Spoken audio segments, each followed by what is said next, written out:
What's up, guys? Hello, this is Eno, and welcome to another episode of Redstone Fundamentals. I think we're actually coming to the end of this series.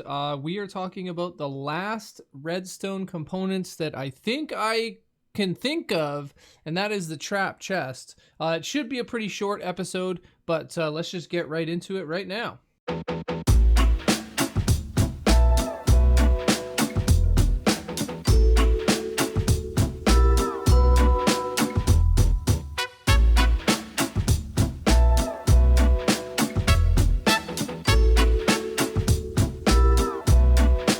All right, before we make the trap chest, we need to know how to make a chest, and that is just 8 planks arranged like this, and that will give you one small chest or half of a larger chest. One other ingredient we need in order to make the trap chest is a tripwire hook, and the ingredients you need for that is a wood plank, a stick, and 1 iron ingot, and that will yield you 2 tripwire hooks. All right, and to make the trapped chest, all you need is 1 tripwire hook and 1 regular chest arranged like this, and that will give you 1 trap chest. You can actually tell visually the difference between a regular chest and a trap chest, where you can see that the border around the trapped chest has a red or orange tinge to it.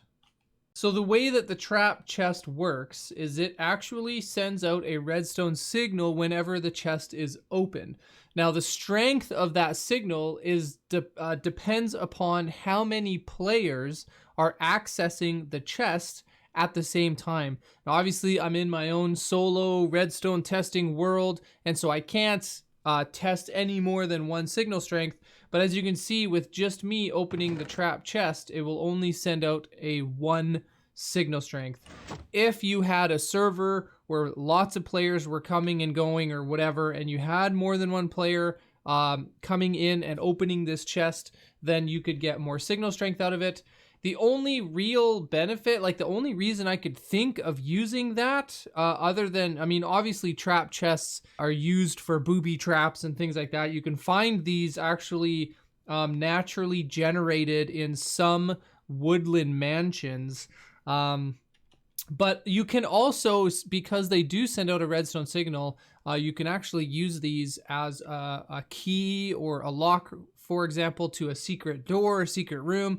And that is something that you and a friend or someone else or a group of people in a server can do, where in order for you guys to access a certain part of your base that no one else is allowed access to, then all 3 or 4 or 2 or whatever of you need to open the chest at the same time to get the right amount of redstone signal strength in order to activate the hidden door, that kind of thing. So that, I think, would be the only real advantage of getting more than 1 player to access the trap chest at the same time. The redstone signal coming from a trap chest works below as well. So if you take a look at this redstone dust here, when I opened the chest, you can see that it is activated. You can see the redstone animation there, and you can see that it is receiving signal. So it does work below. It does not, and I'll get into that in a minute, work above the chest though. One thing I did notice, now originally when I put a piston here, I had the redstone dust placed underneath the chest, but that is not actually necessary if you have a piston, not even below the chest, but behind the chest. It still activates for some reason. And I initially thought that that was because it was sending the redstone signal to the wool block behind the chest. But even if you remove the wool, it still activates the piston. So that's a little bit of an interesting feature. So the direction that the redstone signal is sent is in all 4 directions, including, or not including, I suppose, the one underneath. So there's 5 directions. Now with pistons, you can place a piston directly above a chest and the chest will still open. And in this case, because it's a piston, it will actually activate the piston that is directly above it.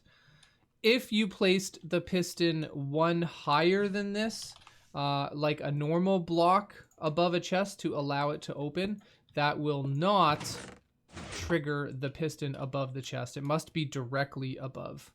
The best way to extend a redstone signal coming from a trap chest, especially if it's a situation like in my case where I'm all alone in my world and I can't have two people opening the chest at the same time, but I need a signal strength stronger than 1, is you can add a repeater to pick up that 1 signal strength, which, as we all know, what repeaters do is they will boost any signal strength up to a 15. So 1 signal strength comes out of this, but as we can see that the redstone coming out of the repeater is at a full 15 signal strength. So that is one way you can extend that signal strength beyond the initial 1 coming from the chest.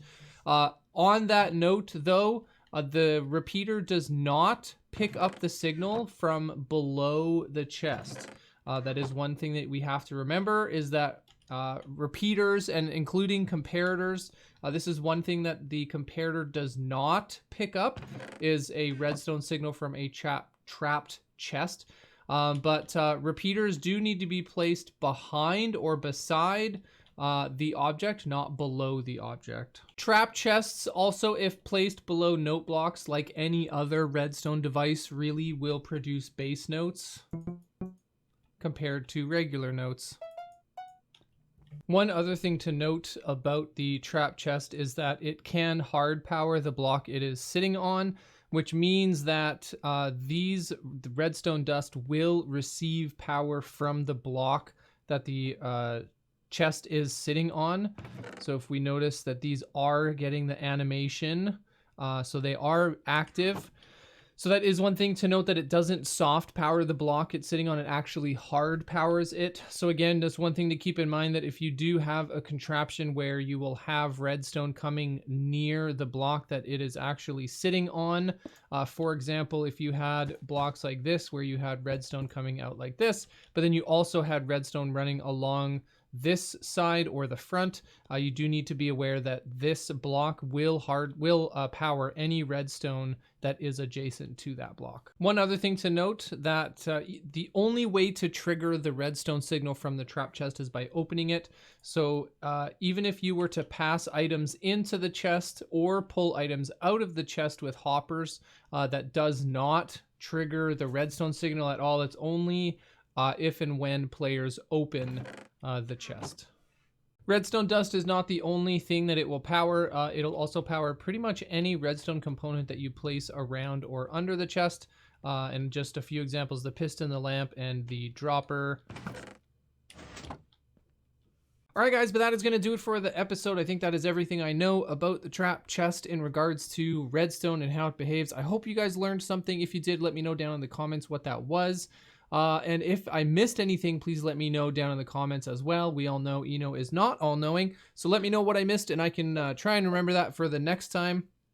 If you haven't already, subscribe to the channel, hit the little bell icon so you can be notified when I drop more episodes just like this one.